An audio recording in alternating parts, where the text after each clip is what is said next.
আমার হাতে যে ব্যাংক নোটটি আছে এটা দেখে গেস করে বলতে পারলে তো ভালো, না হলে আমি একটা ক্লু দিচ্ছি।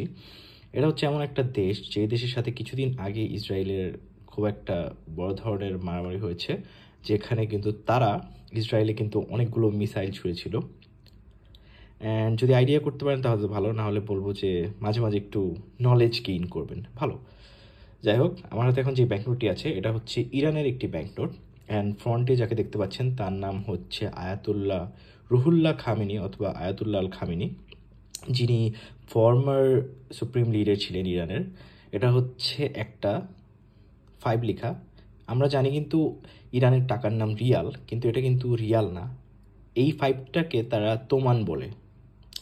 কারণ হচ্ছে, ওরা বলছি আমি ব্যাক সাইডটাকে দেখাই। ব্যাক সাইড যদি দেখেন দেখতে পাবেন যে এখানে 5-এর জায়গায় আবার শূন্য দেওয়া, 50,000 লেখা। সো এতটুকুতে থাক।